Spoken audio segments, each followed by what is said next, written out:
இங்கே திரண்டிருக்கக்கூடிய இந்த லட்சக்கணக்கான நிர்வாகிகள், இளைஞரணி நிர்வாகிகளை பார்க்கும்பொழுது வருகின்ற 2026 சட்டமன்ற தேர்தலையும் அதே வெற்றியை நீங்க நிச்சயம் நம்முடைய தலைவருக்கு கொடுப்பீங்க அப்படின்ற அந்த நம்பிக்கை எனக்கு நிச்சயம் இருக்கு. அதற்கு அந்த வெற்றிக்கு இந்த நிர்வாகிகள் சந்திப்பு மிக மிக முக்கியமான ஒரு காரணமாக நிச்சயம் அமையும். இன்னைக்கு பல கட்சிகள், இயக்கங்கள் உறுப்பினர்கள் சேர்க்கவே தடுமாறிட்டு இருக்கும் பொழுது இன்னைக்கு திராவிட முன்னேற்ற கழகத்துடைய நம்ம இளைஞரணி ஒவ்வொரு பூத் வரைக்கும் நிர்வாகிகளை நியமனம் பண்ணியிருக்கிறோம். அந்த வகையில இன்னைக்கு 91 சட்டமன்ற தொகுதிகளுக்குள்ள மாவட்டம், மாநகரம், ஒன்றியம், நகரம் முதல் பாகம் வரை பூத் வரைக்கும் அமைப்பாளர், துணை அமைப்பாளர்னு 1,30,000 நிர்வாகிகள் இந்த கூட்டத்திற்கு, இந்த சந்திப்புக்கு நீங்க வருகை இருந்திருக்கீங்க. இந்த சந்திப்புக்கு முதல்ல அனுமதி வழங்கிய நம்முடைய கழக தலைவர் அவருக்கு முதல்ல இளைஞரணியின் சார்பாக என்னுடைய நன்றியை தெரிவித்துக் கொள்கின்றேன். அதேபோல கழகத்துடைய பொதுச் செயலாளருக்கும், முதன்மை செயலாளருக்கும், வந்திருக்கக்கூடிய அனைத்து துணை பொதுச் செயலாளர்களுக்கும், இந்த சந்திப்பை இவ்வளவு சிறப்பாக ஏற்பாடு செய்திருக்கக்கூடிய உங்களுடைய மாவட்ட அமைச்சர், மாவட்ட கழக செயலாளர் அண்ணன் ஏவா வேலு அவர்களுக்கும் இளைஞரணியின் சார்பாக என்னுடைய நன்றியை நான் தெரிவித்துக் கொள்கின்றேன். அது மட்டுமல்ல, இந்த சந்திப்பை சாத்தியப்படுத்திய அனைத்து மாவட்ட அமைச்சர்கள், மாவட்ட பொறுப்பு அமைச்சர்கள், மாவட்ட, ஒன்றிய, நகர, பேரூர் கிளைக்கழக செயலாளர்கள், இளைஞரணியினுடைய மாநில துணை செயலாளர்கள், அனைத்து மாவட்ட அமைப்பாளர்கள், துணை அமைப்பாளர்கள், உங்க அத்தனை பேருக்கும் இந்த நேரத்தினுடைய நன்றியை நான் தெரிவிச்சிருக்கேன். வந்திருக்கக்கூடிய அனைத்து இளைஞரணி தம்பிமார்களையும் சகோதரர்களையும் இளைஞரணி செயலாளரா உங்க அத்தனை பேரையும் வருக வருக வரவேற்கிறேன். என்னுடைய நன்றியும் நான் தெரிவித்துக் கொள்கின்றேன். திருவண்ணாமலையில மலை இருக்குன்னு எல்லாருக்குமே தெரியும். ஆனா மலை மட்டும் இல்ல, இங்க திருவண்ணாமலையில கடலும் இருக்கின்ற அளவுக்கு இங்கே கடல் போல கூடி இருக்கக்கூடிய என்னுடைய இளைஞரணி தம்பிமார்கள் உங்க அத்தனை பேருக்கும் என்னுடைய நன்றியை நான் தெரிவித்துக் கொள்கின்றேன். இங்க நின்ற தேர்தல்லாம் வென்ற தலைவர் கலைஞர். அவர் வழியில இன்னைக்கு தான் தலைவராக பொறுப்பேற்ற பிறகு இந்த இயக்கம் சந்தித்த அனைத்து தேர்தலையும் வெற்றியை மட்டுமே கொடுத்திருக்கக்கூடிய நம்முடைய கழக தலைவர் அவர்கள் இங்கே பெருமையோடு பூரிப்போடு உட்கார்ந்திருக்கிறார். சேலம் இளைஞரணி மாநாட்டில் தலைவர் பேசும்போது குறிப்பிட்டு பேசினார், வாழ்த்து பேசினார். என்ன சொன்னாரு? நான் கழக தலைவராக மட்டும் உங்களை வாழ்த்தவில்லை, உங்களுடைய தந்தையாக நான் வாழ்த்துறேன் அப்படின்னு தலைவர் சொன்னார். ஏன்னா உதயநிதி மட்டும் என்னோட பிள்ளை கிடையாது, என்னுடைய வாரிசு கிடையாது, இங்க கூடியிருக்கக்கூடிய லட்சோப லட்ச இளைஞர்களும் என்னுடைய வாரிசு, என்னுடைய கொள்கை வாரிசு அப்படின்னு தலைவர் அவர்கள் நம்மளை பாராட்டினார்.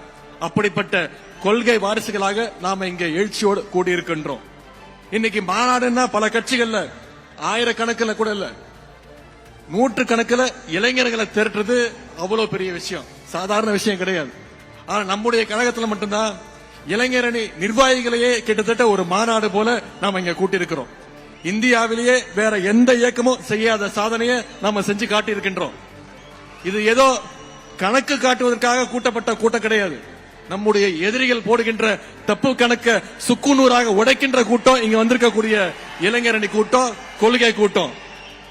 பொதுவா இளைஞர்கள் அதிகமா கூடுனா அவங்களை கட்டுப்படுத்த முடியாது, கட்டுப்பாடு இருக்காது அப்படின்ற ஒரு பிம்பம் இப்ப வந்திருக்கு.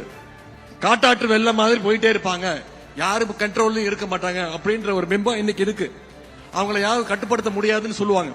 ஆனா நம்முடைய கழக இளைஞரணியினர் அப்படி கிடையாது, மிகுந்த கட்டுப்பாடு மிக்கவர்கள் என்பதற்கு இங்க கூடியிருக்கக்கூடிய இந்த கூட்டம் சாட்சி. கட்டுப்பாடு இல்லாம 1 லட்சம் இல்ல 1 கோடி இளைஞர்களை திரண்டாலும் அதனால யாருக்கும் எந்த பயனும் கிடையாது.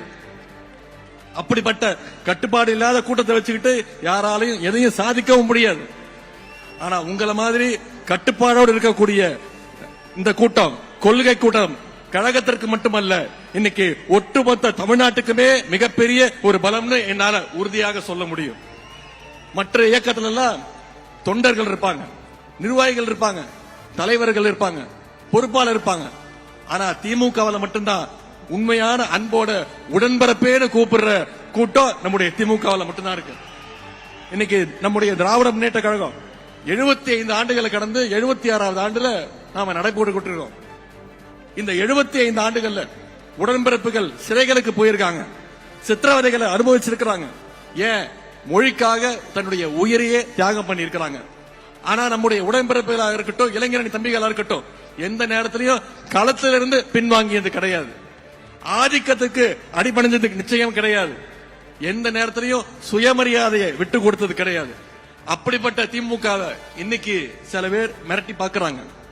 குறிப்பா குஜராத்ல ஒரு நிகழ்ச்சி, அதுல பேசின ஒன்றிய உள்துறை அமைச்சர் திரு அமித்ஷா அவர்கள் பேசுறார். நமக்கெல்லாம் ஒரு சவால் விட்டுருக்கிறார்.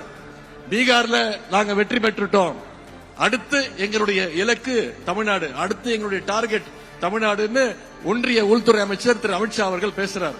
நான் திரு அமித்ஷா அவர்களுக்கும் அவருடைய அடிமை கூட்டத்திற்கும் சொல்லுகின்றேன், நீங்க எவ்வளவு சீண்டினாலும் எவ்வளவு மிரட்டினாலும் அதை எதிர்கொள்வதற்கு எங்களுடைய கருப்பு சிவப்பு படை, எங்களுடைய இளைஞரணி படை என்றைக்கும் களத்தில் தயாராக இருக்கும்.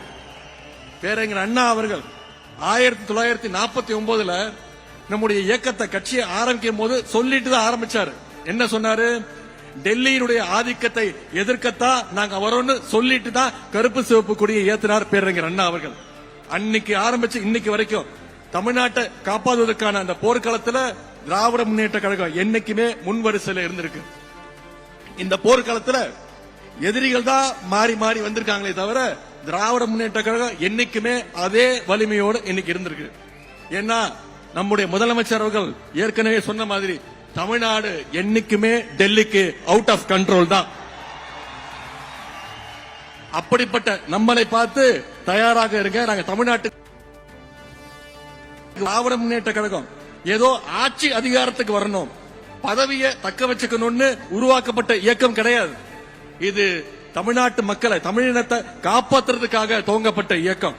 மிசா எனும் நெருப்பாற்றில் நீந்தி வந்த இயக்கம். உலக வரலாற்றிலேயே ஈடு இணையில்லாத மொழி போரை நடத்தி அதிலேயும் வெற்றி பெற்ற இயக்கம் திராவிட முன்னேற்ற கழகம். தமிழ் மொழிக்காக தண்டவாளத்தில் தலை வைத்த இயக்கம் திராவிட முன்னேற்ற கழகம். பல துரோகங்களை, பல அடக்குமுறைகளை வீழ்த்திய இயக்கம் திராவிட முன்னேற்ற கழகம். குஜராத்தில் உட்கார்ந்து மிரட்டி பணிய வைக்கிறான்னு நினைச்சா நிச்சயம் அது உங்க கனவுல கூட நடக்காது. இங்க கூடி இருக்கக்கூடிய இளைஞரணி தம்பிமார்களும் தலைவருடைய உடன்பிறப்புகளும் இருக்கிற வரைக்கும் நிச்சயம் அது நடக்க விட மாட்டாங்க. ஆகவே கடைசி உடன்பிறப்பு இருக்க வரைக்கும் தமிழ்நாட்டை சங்கி கூட்டத்தால தொட்டு கூட பார்க்க முடியாது. நீங்க பீகார்ல வெற்றி பெற்றிருக்கலாம், உத்தரப்பிரதேசம், மத்திய பிரதேசம், வடநாட்டுல நீங்க வெற்றி பெற்றிருக்கலாம். ஆனா தமிழ்நாட்டுக்குள்ள ஈஸியா நுழைஞ்சிடலாம்னு நீங்க தப்பு கணக்கு போடுறீங்க.